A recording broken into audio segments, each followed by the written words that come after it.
ছেলে মাধ্যমিক পরীক্ষায় 95% নম্বর পেয়েছে। বাবা মার্কশিট হাতে নিয়ে আনন্দে চেঁচিয়ে বললেন, ওগো শুনছো, এদিকে আসো, পায়েস বানাও, আমি রসগোল্লা আনছি, তোমার ছেলে মাধ্যমিকে 95% নম্বর পেয়েছে।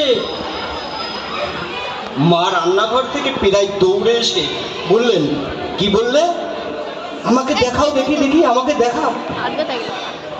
ছেলে মাঝখানে হট করে বলে উঠল, বাবা, মাকে রেজাল্ট দেখিয়ে কি হবে? মা কি লেখাপড়া জানে? মা তো আঙুল ছাপ, নিরক্ষর, মার্কশিট পড়তেই পারবে না। মায়ের চোখ ভিজে উঠল, আঁচল ঢাকা দিয়ে রান্নাঘরে চলে গেল পায়েস তৈরি করতে। ছেলের কথা শুনে বাবা বললেন, হ্যাঁ রে, এটা সত্যি যে তোর মা পড়তে পারে না।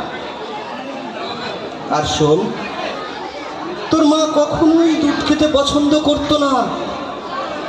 তুই যখন তোর মায়ের গর্ভে অনিচ্ছা সত্ত্বেও 9 মাস প্রতিদিন দুধ খেত, তাও তোরই জন্য, যাতে তুই সুস্থ থাকিস। কেননা তোর মা নিরক্ষর। সকাল 7টার সময় তোকে স্কুলে যেতে হবে, তাই তোর মা ভোর 5টার সময় ঘুম থেকে উঠে তোর পছন্দের জল খাবার আর টিফিন তৈরি করত। কেননা তোর মা নিরক্ষর ছিল। যখন তুই রাতে পড়তে পড়তে ঘুমিয়ে পড়তিস, তখন তোর মা তোর সব বই খাতা ব্যাগে সাজিয়ে রেখে নিজে শুতে যেত। কেননা তোর মা নিরক্ষর ছিল। তোকে ভালো জামা কাপড় দেওয়ার জন্য আমাকে জোর করত, আর নিজে দুটো শাড়িতে বছর